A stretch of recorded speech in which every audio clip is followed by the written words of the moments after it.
अस्सलामुअलैकुम वरहमतुल्लाहि वबरकातुहू। अस्सलातु वस्सलामु अलैका या रसूलुल्लाह व अला आलिका व अस्हाबिका या हबीबल्लाह। मेरा नाम वक्कास अली है। आज हम क्लास 3 की मैथ की क्लास में फ्रैक्शंस के हवाले से पढ़ेंगे।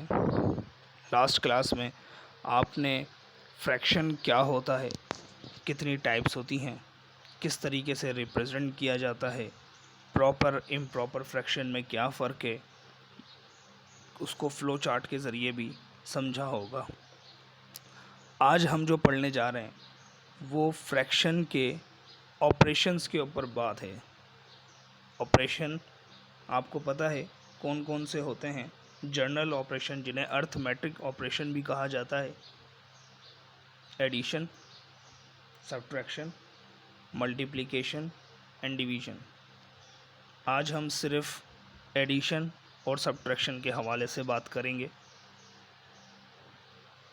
आप स्क्रीन पे देख सकते हैं, पहला पॉइंट आपको लिखा हुआ है, addition and subtraction of fractions require like quantities a common denominator. आपने ये भी पढ़ा होगा कि डिनोमिनेटर और न्यूमरेटर क्या होता है। हम रिवाइज कर लेते हैं। फ्रैक्शन आपको पता है जर्नल लैंग्वेज में अपॉन की फॉर्म जिसे बोली जाती है, तो अपॉन की फॉर्म में लिखा जाता है। उसके ऊपर एक नंबर होता है और नीचे एक नंबर होता है। ऊपर वाला जो नंबर होता है उसको न्यूमरेटर कहा जाता है और जो नीचे नंबर होता है उसको डिनोमिनेटर के। यही बात पहले पॉइंट में की जा रही है कि फ्रैक्शन को ऐड या सब्ट्रैक्ट करवाने के लिए एक कॉमन डिनोमिनेटर का होना बहुत ज़रूरी है। यानी डिनोमिनेटर दोनों सेम हो। 2 या 3 फ्रैक्शन जितने भी हमारे पास गिवन है जो ऐड या सब्ट्रैक्ट हो रहे हो, उनका सेम होना ज़रूरी है। जब once the denominator have been equalized, जब हम उन डिनोमिनेटर्स को इक्वल कर लेते हैं, एडिंग और subtracting the fraction is easy. तो जब वो डिनोमिनेटर सेम हो जाते हैं तो फिर उनको फ्रैक्शन को ऐड करना या सब्ट्रैक्ट करना दोनों ही कदरे आसान हो जाता है हमारे लिए। तीसरा पॉइंट, सिंपली ऐड और subtract the numerators while keeping the denominator same. जब ये काम हमने कर लिया, जब हमने डिनोमिनेटर को सेम कर लिया, तो फिर जो भी साइन उन डिनोमिनेटर के बीच में मौजूद है उसको देखते हुए, चाहे वो एडिशन का हो या सब्ट्रैक्शन का हो, जो भी साइन मौजूद है उसमें देखते हुए हम उन न्यूमरेटर को ऐड या सब्ट्रैक्ट कर देते हैं, जबकि डिनोमिनेटर हमारा सेम ही रहता है। The numerator of the answer is the result and the denominator of the answer is the common denominator. देखिए, कॉमन डिनोमिनेटर तो आपने क्वेश्चन में ही कर लिया था। तो जो न्यूमरेटर के साथ आपने किया एडिशन या सब्ट्रैक्शन, वो आपका आंसर बनेगा, बट विद द न्यूमरेटर। इसको मज़ीद समझने के लिए देखें, ये मैथ है और मैथ में सिर्फ लफ्ज़ी बातें तो समझ में नहीं आती। तो इसको मज़ीद समझने के लिए अगली स्लाइड में मैंने आपके सामने कुछ एग्जाम्पल सॉल्व की हैं। पहली एग्जाम्पल में एडिशन की है, दूसरी एग्जाम्पल सब्ट्रैक्शन की। पहली एग्जाम्पल एडिशन की तरफ चलते हैं। तो आप देख सकते हैं पहला फ्रैक्शन लिखा हुआ है 6/8 प्लस दूसरा फ्रैक्शन 5/8। सॉल्यूशन के नीचे मैंने शुरू किया है, सबसे पहले क्वेश्चन कॉपी किया।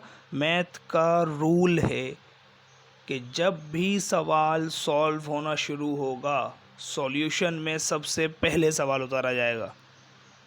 ये मैथ का रूल है। सॉल्यूशन में सॉल्यूशन का जो पहला स्टेप होगा वो सवाल ही होगा। 6/8 प्लस 5/8 मैंने दोबारा लिखा। हम देख सकते हैं कि यहाँ पे दोनों डिनोमिनेटर, दो फ्रैक्शन है और दोनों के दोनों डिनोमिनेटर क्या हैं, सेम। इधर भी 8 है, उधर भी 8 है, तो मैंने उनको कॉमन डिनोमिनेटर कर दिया, यानी एक डिनोमिनेटर 8 बना दिया। और हमने ये पढ़ा था कि जब डिनोमिनेटर सेम हो जाए तो न्यूमरेटर के साथ, यानी यहाँ पे पहले वाला न्यूमरेटर 6 है, दूसरा वाला न्यूमरेटर 5 है, तो न्यूमरेटर के साथ अगर वो प्लस हो रहे हैं तो प्लस करेंगे, माइनस हो रहे हैं तो माइनस करेंगे। यहाँ पर प्लस का साइन है तो मैंने डिनोमिनेटर को एक दफ़ा लिखकर 6 + 5 यानी न्यूमरेटर को ऐड करवा दिया। 6 + 5 = 11 और नीचे डिनोमिनेटर 8 ही आया। ये आपके पास एडिशन हो गई। सब्ट्रैक्शन के लिए तरफ बढ़ते हैं तो आप देख सकते हैं 14/17 पहला फ्रैक्शन, 9/17 दूसरा फ्रैक्शन, और ये दोनों आपस में क्या हो रहे हैं, माइनस। तो हमने इन दोनों डिनोमिनेटर को कॉमन लिया यानी एक दफ़ा लिखा। इस सॉल्यूशन में भी हमने यही किया है, सबसे पहले सवाल कॉपी किया है। सवाल कॉपी करने के बाद दोनों डिनोमिनेटर जो सेम थे 17 उनको एक दफ़ा लिखा, फिर पहले वाला numerator which is 14 minus second numerator which is 19।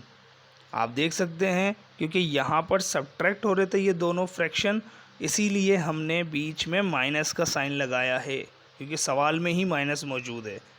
तो 14 पहली जगह पर था, पहले फ्रैक्शन का न्यूमरेटर था, इसीलिए हमने पहले 14 लिखा। 9 दूसरे फ्रैक्शन का न्यूमरेटर था, इसीलिए हमने बाद में 9 लिखा।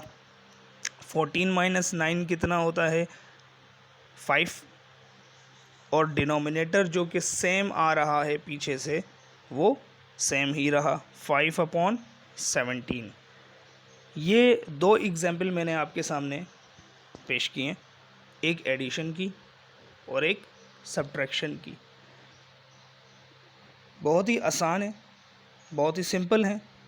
आप जब इसकी प्रैक्टिस करने के लिए बैठेंगे आपने चंद स्टेप याद रखने, या तो आप पिछली वाली स्लाइड से वो जो मैंने पॉइंट्स लिखवाए हैं उनको याद कर लें। लेकिन देखें बेटा, मैथ एक ऐसी चीज़ है जो याद नहीं हो सकती unless until you practice every day. आप जब तक रोज़ाना की बुनियाद पर मैथ की प्रैक्टिस नहीं करेंगे, चाहे वो एक सवाल ही क्यों ना हो, रोज़ाना मैथ की प्रैक्टिस करनी है। एक सवाल, 2 सवाल, एक आहिस्ता आहिस्ता ग्रेजुअली इंक्रीज़ करते रहें अपनी प्रैक्टिस को, तो उसमें ये होगा कि आप कभी भी मैथ भूलेंगे नहीं। आप आज ये मेरा लेक्चर समझें, आज इसकी प्रैक्टिस करें, एक हफ़्ते तक इसको हाथ भी नहीं लगाइएगा और एक हफ़्ते बाद देखिएगा आप सब भूल जाएंगे। लेकिन अगर आप रोज़ाना की बुनियाद पर एक एक सवाल भी सॉल्व करते रहेंगे, हर टॉपिक का एक एक सवाल, लेकिन नया, हर दफ़ा नया सवाल, हर दफ़ा एक वो सवाल जो आपको आता हो, एक वो सवाल जो आज से पहले आपने कभी नहीं किया हो, हर टॉपिक का रोज़ाना की बुनियाद पर टॉपिक चूज़ करें, तो आप कभी भी मैथ में वीक नहीं होंगे। क्योंकि मैथ एक ऐसी चीज़ है, एक ऐसा गिफ्ट है एजुकेशन की तरफ, जिसमें आप 100 में से 100 स्कोर कर सकते हैं। और किसी सब्जेक्ट में 100 आउट ऑफ 100 की गारंटी नहीं है। बच्चे लेते हैं, ऐसी बात नहीं है कि नहीं लेते हैं, लेकिन गारंटी नहीं है। मैथ्स में हर टीचर, इवन जो मैथ नहीं भी पढ़ाता ना, वो भी आपको गारंटी देगा कि मैथ में तो आपके 100 में से 100 बआसानी आ सकते हैं। तो उसका तरीक़ेकार ये है कि आप उसकी प्रैक्टिस करें, आप भूलें नहीं। ठीक है बेटा, अगली स्लाइड पे आप देख सकते हैं मैंने आपको एक असेसमेंट दिया है। एक्चुअली 2 असेसमेंट हैं।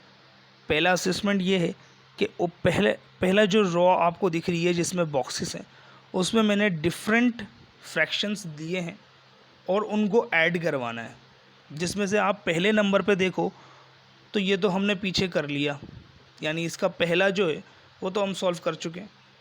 बाकी के जो 5 हैं वो आपके लिए होमवर्क हैं। आप इसको कॉपी पे नोट करें और सॉल्व करना शुरू करें। इसी तरीके से दूसरी जो रॉ है उसमें पहला वाला जो फ्रैक्शन का सब्ट्रैक्शन हो रही है वो हम कर चुके हैं। बाकी के 5 मैंने आपको घर से प्रैक्टिस करने के लिए दिए हैं। ये आप ज़रूर कीजिएगा, किसी बड़े को चेक करवाइएगा और इसकी मुसलसल प्रैक्टिस करिएगा। इसके अलावा कहीं और से देखकर, किसी और नोट से, किसी बुक से आप इन फ्रैक्शंस को बार बार प्रैक्टिस करते रहिएगा। उम्मीद करते हैं बेटा आपको आज का लेक्चर समझ में आया होगा। जज़ाकल्लाहु खैरा। अस्सलातु वस्सलामु अलैका या रसूलल्लाह व अला आलिका व अस्हाबिका या हबीबल्लाह।